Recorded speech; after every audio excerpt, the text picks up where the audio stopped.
Depth of field. So what I told about depth of field, it has a range, and the range is less when you increase the magnification. So suppose if you set the magnification at lower one, at 4x you have a lot of room. But at 2.5x you don't have much room. So if you finally set that at 2.5, you don't have to move the head of the scope again. Whatever changes is needed, it itself can be done with the minor focus. But if you set the microscope at lower mag, then you have to physically move it when you move to higher mag. And physical movement of microscope, once you have started your work, is not at all recommended ergonomically. It will kill your time, it will kill your patience, everything, not patience. You may think it may fall off or what. I made it clear? So this is the basic idea of parfocaling. We'll have a detailed hands-on on that. So first you have to select your dominant eye, second you have to set your IPD, and third you have to parfocalate. You have a detailed flow chart for parfocaling. So this is how you parfocal your microscope. Step by step you have to go.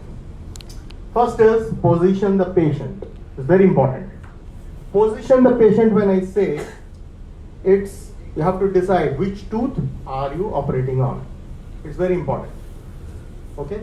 Rarely you will need a microscope to treat the labial surface of your upper centrals or maybe the lingual surface of your lower centrals. Rarely. Mostly you need for those molars. Right? So it could be a lower molar or it could be an upper molar. You see, when we working without microscope,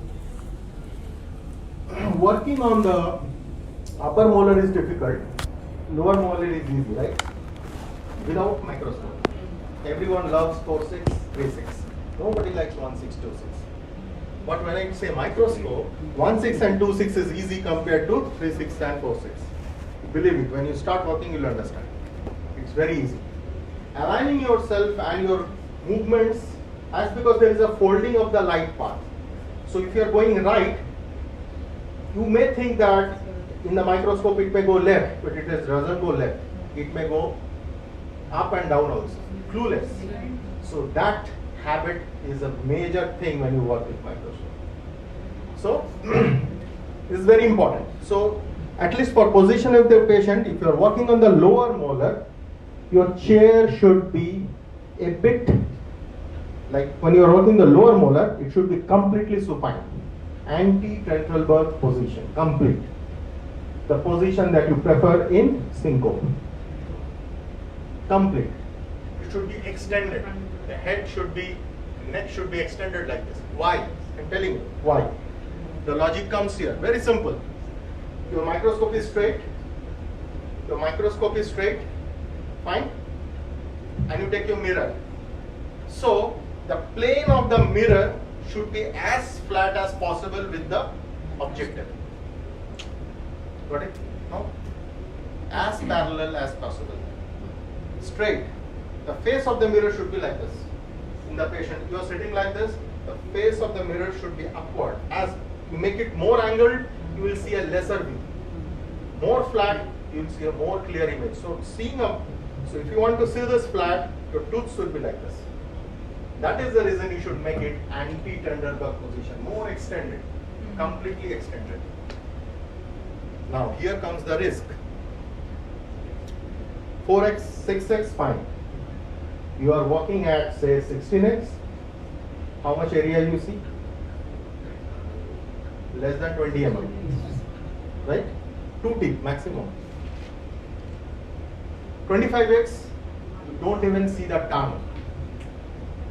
Border of the tongue. Now you are working with a hand file without a rubber dam. Patient is completely extended. Pharynx open, falls down, gone. Practice into dustbin. So never work without a dam. Never work without a dam. Nobody will be responsible, not your assistant, no one.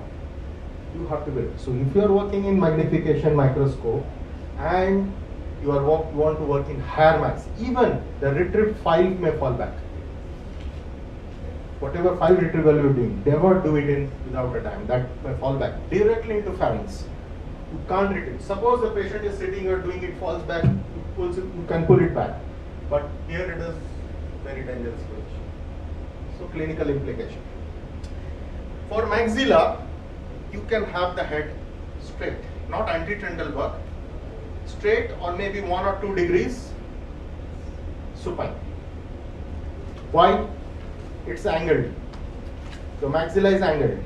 So when the patient lies, the tooth will be like this. It's facing like, it will not be exactly like this occlusal table. It will be slightly inclined like that. So this inclination, when you place your mirror, it will be reflected straight.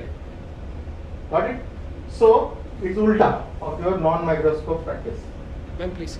In your non-microscope practice, you want to make the patient completely supine. How do you want? Please. Sorry to disturb. No, Sorry to please. disturb. So you have to make completely supine, okay? And in microscope, you need that for the mandible. So it is a change. That how you should train yourself. That is why we call it is a learning ladder, a slow process.